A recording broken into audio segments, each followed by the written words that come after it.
Achieving effectiveness in classroom communication. Effective communication is the essential requirement for having an effective interaction or getting maximum advantages from the process. Now, the question arises, what should be done for realizing the utmost effectiveness in communication? The answer is very well linked with our attempts in providing each components or elements involved in the process of communication. Let us think over the way and means to bring efficiency in the nature and working of these components. Source of communication. A communication's effectiveness very much depends upon the strength and qualities of its source. As a student, we must notice that while some of our teachers are able to prove themselves as an effective source of communication, the others fail in such. Source of communication. Some of the strength and qualities in the successful communicators are as follows. Their proper knowledge of the subject matter, content or field of information. Our own confidence in their knowledge and stock of information. Their name and fame as a good teacher. Their way of communicating and interaction with us.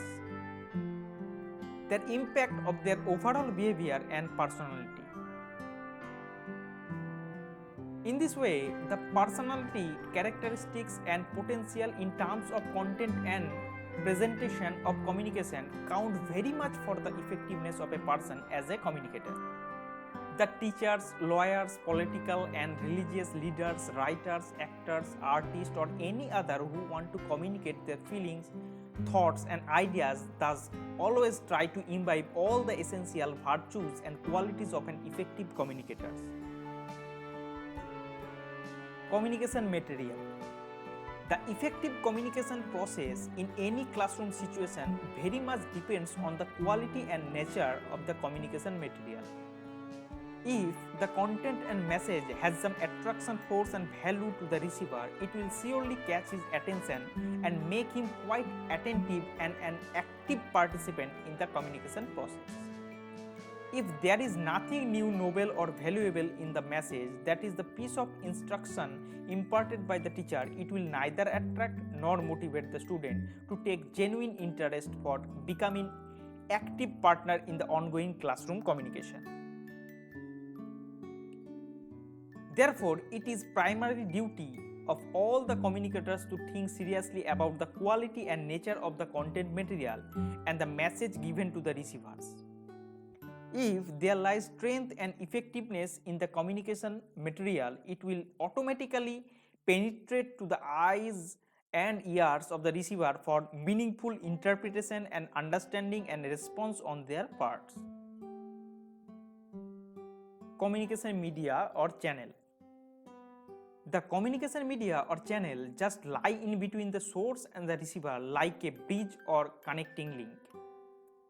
The effectiveness and the strength of the communication flow between the communicator and the receiver depends upon the nature and quality of the verbal and non-verbal means and the media and channels employed in the process of communication.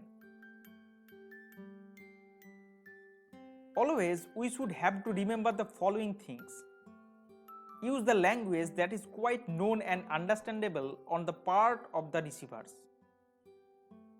The verbal means should be supported by the non-verbal clues, gestures, body language, physical movements, etc. for giving the required strength and effectiveness to the process of communication.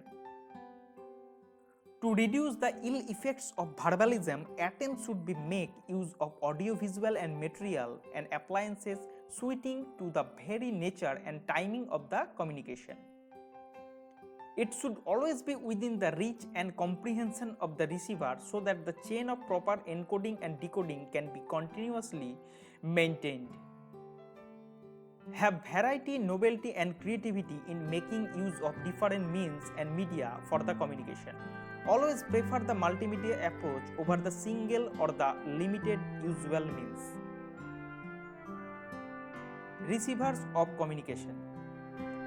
What is done through communication is always intended for the benefit of the receiver. A communication can only be carried out effectively with his active involvement and cooperation. The actual key of effective classroom communication lies with the receiver. The characteristics of the effective receiver are as follows. The receivers must have sufficient previous knowledge and general background for receiving and understanding the communicated message. The receivers must have the required proficiency and abilities in terms of communication skills such as listening, observing, reading, writing, speaking, mapping, drawing, measuring, surveying, thinking, analyzing, synthesizing, evaluating and drawing inferences. Their sense of organs should be well adapted to the use of various audiovisual material and appliances. They must remain quite alert and attentive for receiving the intended message and provide essential response for giving the required feedback to the communicator for carrying out the chain of communication. They must show proper zeal, enthusiasm, curiosity as well as need for maintaining the chain of communication.